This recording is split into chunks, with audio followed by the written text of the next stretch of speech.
What's going on, guys? It is your boy Joel TFD here. Welcome back at again with a brand new review for you guys today. Today we're doing the Star Wars Bad Batch Season 1 review, and honestly, I actually really did like this season a lot, and I can't wait to really talk about this with you guys. Before we head straight into it though, just want to say definitely hit the like button, also subscribe to the channel if you're new. Trying to get to 1,000 subscribers before the end of the year. It will really mean a lot if you guys come to reach that goal. Anywho, let's head straight into this Star Wars The Bad Batch Season 1 review. Now honestly, actually this season was not that bad. I wouldn't say it's anything like too crazy, you know, in some type of way, but there was a couple of moments where I was like, oh shoot, okay, like the whole thing with Crosshair, you know, like I actually really liked his storyline in some type of way, and the ending, you know, with him, I like that, like it kind of left off for him to be like some kind of like rogue in some type of way, you know, and I'm very curious to see how he's going to be like in the rest of the show. I actually really thought that Crosshair was an interesting can't even talk. I actually really do think that Crosshair is a very interesting character, honestly, and I'm honestly very curious to see what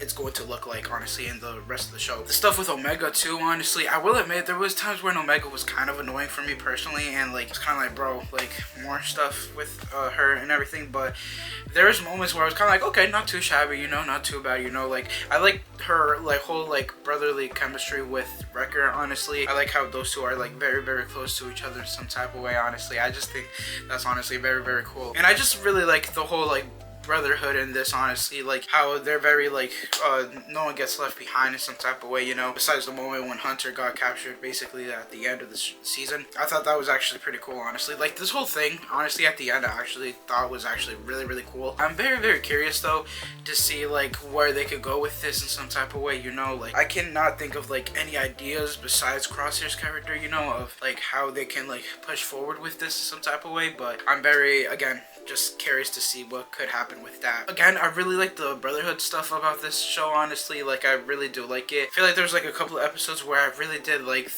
their chemistry in some type of way, you know, and just like them kind of like working together, going to like different groups and everything. But I will admit, one episode that I was kind of iffy about, honestly, that kind of made me lose like interest, you know, was the Infested episode. I think that was like the only episode where I was kind of like about, you know. I didn't think it was like nothing too crazy, but I did like how every one of those episodes kind of felt like the story was progressing in some type of way. It didn't feel like one off, you know, like the episode when they were taking off their inhibitor ships and everything. I thought that was crazy. Yo, I actually really did like that. Speaking of inhibitor ships, freaking when Crosshair says that he took out his like a long time ago, I was like, oh shoot, okay, that's just him mentally, honestly. So it's just honestly kind of crazy, I ain't gonna lie, but like still. But yeah, I really do like the brotherhood chemistry, honestly, and I think that's what makes this show so unique in some type of way than other shows, you know. Like obviously we have Rebels and their chemistry together was really good and everything, but like obviously the difference between Rebels and this one is that these are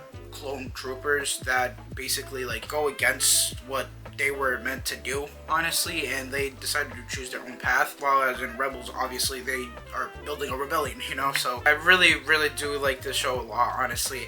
I just don't think it's like crazy, you know, but there's a couple of crazy stuff, honestly. Like, ooh, the episodes with Hera, bro, oh my gosh, yo, nah, those episodes actually top tier for me personally when it came to this season, honestly. It goes that, and then the Camino stuff, honestly, it could switch here and there, honestly, but I think those episodes were honestly like my favorites out of this whole season, to be honest. I would say like the third kind of arc is when they went to get their inhibitor chips out. Other than that though, the other part of the season, I was kind of like, oh, alright, not too shabby, you know. There's a couple of cool moments here and there and everything, but I was kind of like about it, you know. But other than that though, I really thought this show was actually really good, honestly. I actually really liked it. Let's see what the other two seasons are going to hold, honestly. I'm very curious about that, honestly. But yeah, that is going to be my review for season 1 of the Bad Batch. I hope you guys did enjoy this review. If you guys did, definitely hit the like button. Also subscribe to the channel if you're new. Let me know what you guys think of it in the comment section down below. Would love to know your guys' input. Anywho, peace out, my guys, to enjoy your day and make every day else today. Everyone stay positive and be positive. You guys already know to have a positive mindset. Peace.